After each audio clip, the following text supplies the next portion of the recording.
ආයුබෝවන්. ඉතින් කොහොමද ඔයාලට? සබ්ස්ක්‍රයිබ් කරලා channel එකට එකතු වුණාට බොහොම ස්තුතියි. අපි කලින් වීඩියෝවෙන් කතා කරන්නේ කොහොමද ඊශ්‍රායෙල් එන්නේ? ඒකට මොන වගේ ලියකියවිලිද ඕන වෙන්නේ කියලා. ඉතින් අද අපි කතා කරමු ඊශ්‍රායෙල් වල එයාපෝට් එකෙන් බැහැලා ඔයා මොනවද කරන්න ඕනේ? ඇත්තටම ඔයාලා එන්නේ කණ්ඩායමක් විදියටනේ. ඔයාලව ගන්න එයාපෝට් එකට එන්නේ ඊශ්‍රායෙල් වල තියෙන පිබා කියන ආයතනයේ අය. ඒ කියන්නේ Population Immigration and Border Authority කියන්නේ ඊශ්‍රායෙල් වල වීසා සහ සුබසාධක කටයුතු කරන ආයතනය. මේ අය ඔයාලගේ ෆින්ගර්ප්‍රින්ට් අරගෙන එන්ට්‍රි වීසා එක ඔයාලට දීලා ඉන්පස්සේ මෙහෙ තියෙන කෙයාගිව ඒජන්සි වලට ඔයාලව බාර දෙනවා. ඉතින් ඔයා එන ඒරියා එක අනුව ඒ කියන්නේ මෙහෙ කෙයාගිවර්ස්ලට ඊශ්‍රායෙල් වල ඒරියා 1 2 3 කියලා වෙන් කරලා තියෙනවා. ඒරියා 1 කියන්නේ සාමාන්‍යයෙන් මෙහෙ තියෙන කමර්ෂල් සිටි එකත් ඒ කියන්නේ මෙහෙ වෙළඳ නගරයත් ඒ කිට්ටුව තියෙන ප්‍රදේශත්. ඒරියා 3ට අයිති වෙන්නේ ගොඩක් දුරට බෝඩර් කිට්ටු ප්‍රදේශ. ඒ ළඟ ග්‍රාමීය ප්‍රදේශ. මේ ඒරියා 3ට අයිති වෙන ලොකු නගරයක් තියෙනවා. ඔය දෙකට අයිති නැති අනිත් ප්‍රදේශ ටික තමයි ඒරියා 2ට අයිති වෙන්නේ. ඉතින් මේ ඒජන්සි හරහා තමා ඔයාගෙත් සේවා යෝජකයාගෙත් ගිවිසුම අත්සන් කරලා ඒ අදාළ සේවා යෝජකයාට ඔයාව බාර දෙන්නේ. මේ ගිවිසුමේ ඔයා වැඩ කරන කාලය, ඔයා වැඩ කළ යුතු ආකාරය, නිවාඩු ලැබෙන ආකාරය, වැටුප් විස්තර, නිවාඩු වලට කරන ගෙවීම්, වාර්ෂික නිවාඩු මේ සියලුම විස්තර ඇතුළත් කරලා තියෙනවා.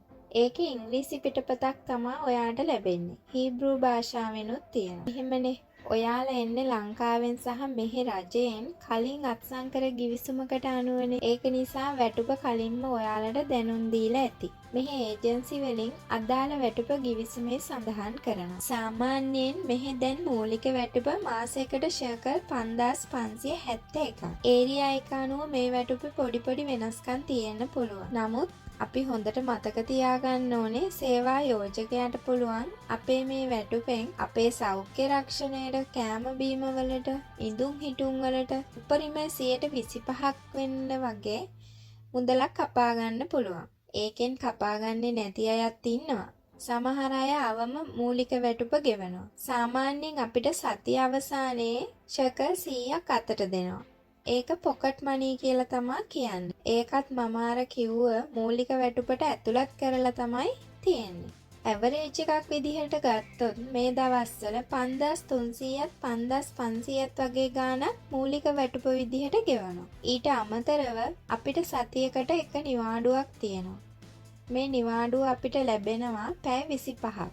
ඒ නිවාඩුවේ අපි වැඩ කරනවා නම් අපිට ඒකට ෂෙකල් 380ක් ගෙවනවා. සමහර ගෙවල් වලින් මේ 380යි පොකට් මනී කියන ෂෙකල් 100යි සති අන්තයේම අපේ අතට දෙනවා. අපෙන් අත්සනක් ගන්නවා දුන්නා කියලා. නැත්නම් මාසේ පඩි ගන්න දවසට ඔය ඔක්කොම එකතු කරලා අපේ ගිණුමට බැර කරනවා. ඒ කියන්නේ අපි ආව ගමන් අපි වෙනුවෙන් ගිණුමක් ඕපන් කරන්න ඕනේ. පෝස්ට් ඔෆිස් එකේ තමා අපි මේ ගිණුම ආරම්භ කරන්න ඕනේ. සාමාන්‍යයෙන් මේ මාසේ පඩිය අපිට ලබන මාසේ 10 වෙනිදාට කලින් අපේ ගිණුමට බැර වෙනවා. ඉතින් ඔයාට ගාණ හදලා බලන්න පුළුවන් අද රේට් එක. අද සාමාන්‍යයෙන් ෂෙකල් එකක් ලංකාවේ රුපියල් 88.7 බිංදුව බලන්න ලංකාවේ මුදලින් අපිට අවම වැටුප ලක්ෂ 6ක් හෝ ඊට වැඩි ගාණක් අපිට හැම මාසෙම ගන්න පුළුවන්. අපිට ඒ ගාණ ලැබෙන්නේ සියලුම පහසුකම් ලැබිලා.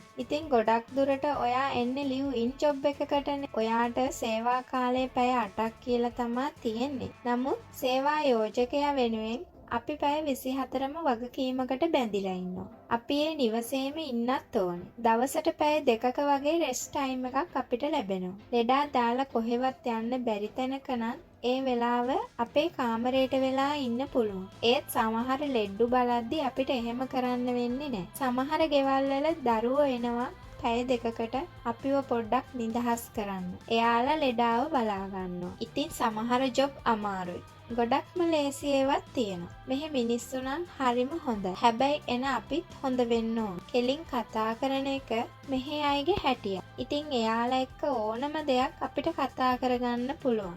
එහෙම බැරි අය බොහොම කලාතුරකින් කෙනෙක් දෙන්නෙක් ඉන්නවා. ඉතින් මේ අය නීතියට පිටින් යන්නේ නැහැ. එයාලගේ පවුල් වලින් බලාපොරොත්තු වෙන්නේ මේ වගේ වැටුපක් ගෙවලා ගන්න කෙනාව තමන්ගේ අම්මා, තාත්තා, ආච්චි, සීයා ආබාධිත කුඩා ළමයි වෙන්න පුළුවන්. ඒ අයව ආදරෙන් රැක බලා ගනී කියන විශ්වාසයෙන්. එන ඔයා hina වෙලා කතා කරලා හොඳින් ලෙඩාව බලාගෙන එයාට ඇහුම්කන් දීලා වෙලාවට කන්න බොන්න දීලා බෙහෙත් ටික දීලා එයාව සතුටින් තියනවා නම් ඔයාටත් සතුටින් ඉන්න පුළුවන්. මෙහි වයසක අය ලස්සනට අඳින්න, ඇවිදින්න යන්න, එළියෙන් කන්න හරිම ආසයි.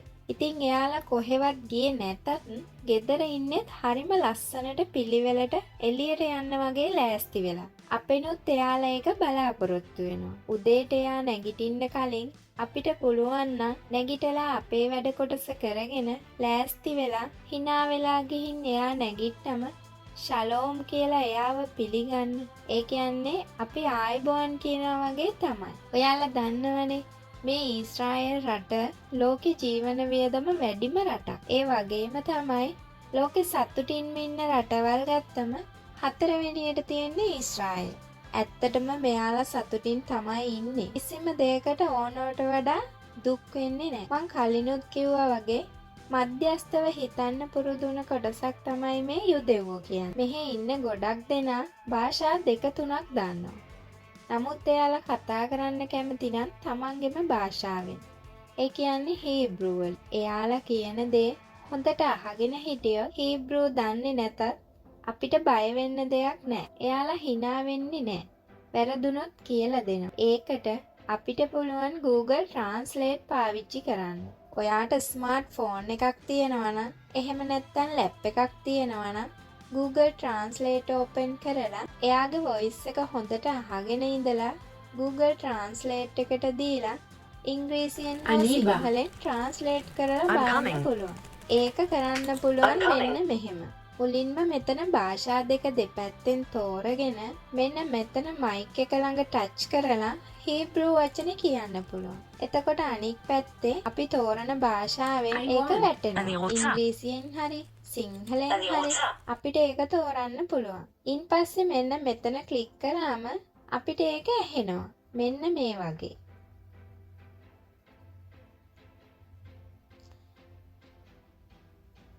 ඊට අමතරව තව ඔයාට පුළුවන් ඔයා ලංකාවේ කෝස් එකේදී උගන්වපු හීබ්‍රූ පොත තියෙනවා නම් මේ ඇහෙන වචන ඒ පොතෙන් බලන්න පුළුවන්. ඒත් ඉතින් ඒ වචන නම් මෙහෙදී ඇහෙනකොට ගොඩක් වෙනස් විදියට ඇහෙන්නේ. මෙන්න මේ පොත තියෙනවා නම් ළඟ ඒකත් ඔයාට ලොකු උදව්වක් වෙයි.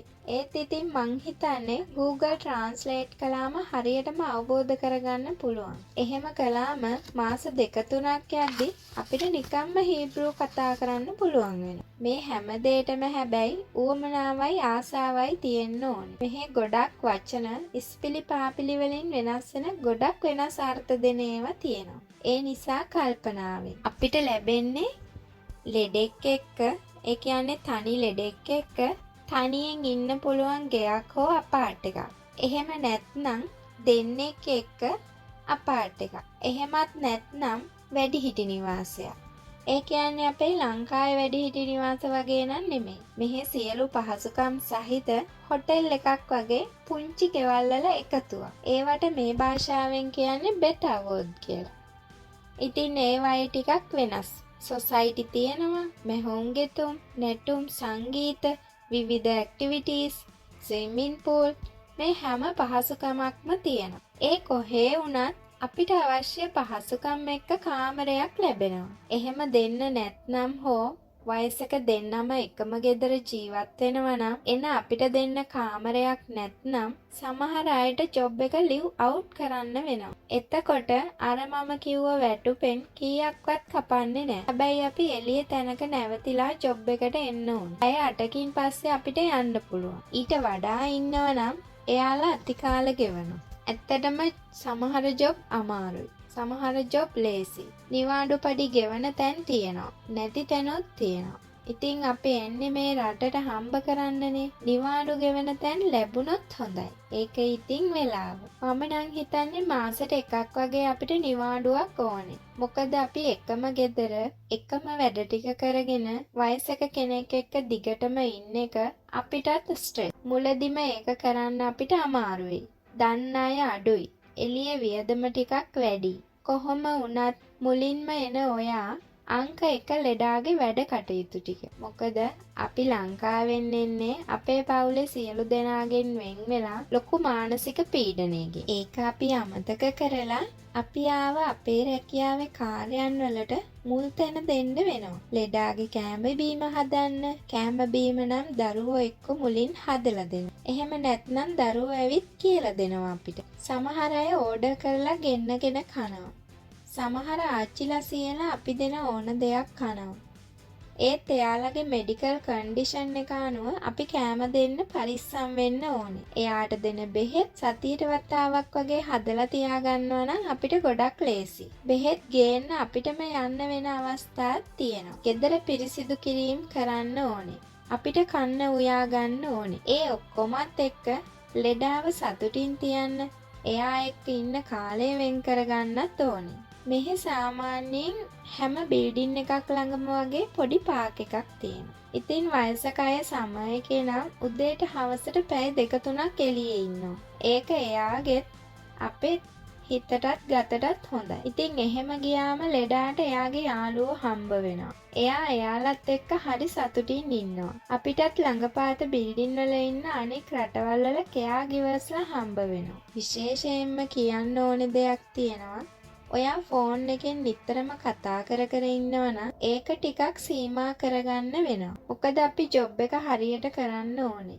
ඒ අතරතුර අපේ ප්‍රශ්නකදී ලෙඩාගේ දෙයක් මඟහැරුණොත් එහෙම ඒක අපේ ජීවිතේටම බලපාන්න පුළුවන්. මේ අය හොඳයි වගේම තමයි අත්වැරදීමකට සමාව දුන්නත් අපේ වගකීම අපි පැහැර හැරියොත් ඒකටත් නීතිය ක්‍රියාත්මක කරනවා අකුරටම. ඇවිත් ටික දවසකින් අපි මේ දෛනික වැඩ කටයුතු වලට නිකම්ම හුරු වෙනවා. සමහර ගෙවල් වල කැමරා තියෙනවා. ඒක නම් ඇත්තටම ගොඩක් හොඳයි. මොකද අපි අපේ වගකීම හරියට කරනවා නම් ඒක බලන ඕනම අවස්ථාවක ඒක එයාලට ඔප්පු වෙනවනේ. ඉතින් අලුතෙන් ආව ඔයාලටත් එන්න ඉන්න ඔයාලටත් දල අදහසක් ගන්න පුළුවන් වෙයි කියලා හිතනවා.